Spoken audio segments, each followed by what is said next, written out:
রমাদান এমন একটি মাস যে মাসে কোরআন নাজিল করা হয়েছে। কারণ কোরআন হলো সকল জ্ঞানের আধার। কোরআনের মধ্যে 500টি আয়াত আছে। নামাজ, রোজা, হজ, যাকাত বিধান, আপনারা কিভাবে পরিবার পরিচালনা করবেন, কিভাবে রাষ্ট্র পরিচালনা করবেন, কিভাবে আপনি হালাল মতে চলবেন, হারাম কি হালাল কি, সত্য কি মিথ্যা কি, হক কি বাতিল কি, সঠিক পথ কোনটাই, বক্র পথ কোনটা, শয়তানের পথ কোনটা, হেদায়েতের পথ কোনটা, আপনার ব্যবসা বাণিজ্য কিভাবে করবেন, সবটুকুর জ্ঞান আল্লাহ এই পবিত্র কোরআনে দিয়েছেন। আলহামদুলিল্লাহ বলেন না। 500 আয়াত জ্ঞানের, শুধুমাত্র আহকামের।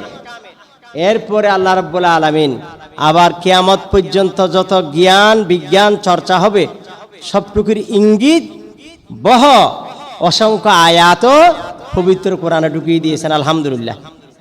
মানুষ যখন একটা বিজ্ঞান আবিষ্কার করে, যখন ঘোষণা দেয় আমি এটা আবিষ্কার করেছি, তখন দেখা যায় কোরআনের একটা আয়াত ওই বিষয়ে আল্লাহ ইঙ্গিত দিয়ে গেছেন। আলহামদুলিল্লাহ বলেন না।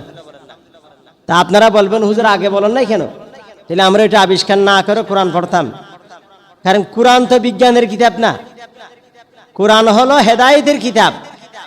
কোরআন বিজ্ঞানের জন্য আসে নাই, বিজ্ঞান চর্চার জন্য আসে নাই। কিন্তু কোরআনের মধ্যে বিজ্ঞানের ইঙ্গিত আছে বিভিন্ন বিষয়ে, যা মানুষের জন্য দরকার হবে, কিয়ামত পর্যন্ত যা প্রয়োজন হবে, সবটুকু আল্লাহ পবিত্র কোরআনে দিয়েছেন। এই জন্য কি বলেছেন? মা ফাররাতনা ফিল কিতাবি মিন শাই।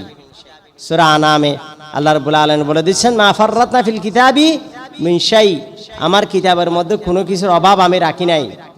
সূরা নাহলে আল্লাহ বলতেছেন, ওয়ানাজ্জালনা আলাইকাল কিতাবা তিবয়ানাল লিকুল্লি শাই, আমি আপনার উপর এমন একটা কিতাব নাজিল করেছি যেই কিতাব সকল কিছুর সুস্পষ্ট বর্ণনা দিতে পারে, যেই কিতাবে প্রত্যেকটা বিষয়ই সুস্পষ্ট বর্ণনা আছে। আলহামদুলিল্লাহ বলেন। সেই কিতাবটা নাজিল হয়েছে কোন মাসে? রমাদান মাসে। রমাদান মাস কত দূরে আছে? কয় মাস? হ্যাঁ, খুব বেশি দূরে আছে। রমাদান শব্দের অর্থ কি? রমাদাতা উত্তপ্ত আগুন, বিশেষ করে যেই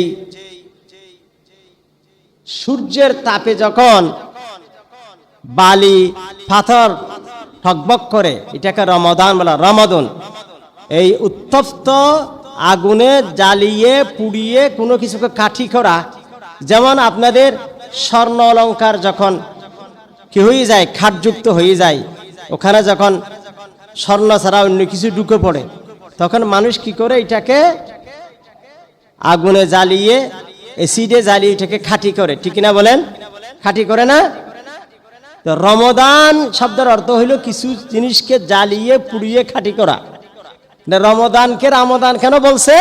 কারণ আপনি 11 মাসে যে আপনার মধ্যে খাট ঢুকে গেছে, ত্রুটি ঢুকে গেছে, গুনাহ পাপের কারণে আপনি কলুষিত হয়ে গেছেন, আপনি পাপী তাপী হয়ে গেছেন।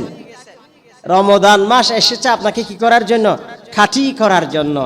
আপনি রমাদানে সিয়াম সাধনা করবেন, কিয়ামুল লাইল করবেন, আল্লাহর রাস্তার দান খায়রাত করবেন, সাইমিনদেরকে ইফতার করাবেন। বহুমুখী এই কর্মযজ্ঞের মাধ্যমে আপনি ঈমানকে কাটি করবেন। আখলিস দীনাক ইয়াকফিকাল আমলুল কালিক, আপনার দ্বীনকে খাঁটি করো, অল্প আমলেই নাজাতের জন্য যথেষ্ট হইবে।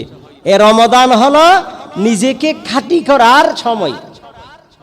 11 মাসের কলুষিত থেকে, পাপ থেকে, পঙ্কিলতা থেকে নিজেকে মুক্ত করার সময়।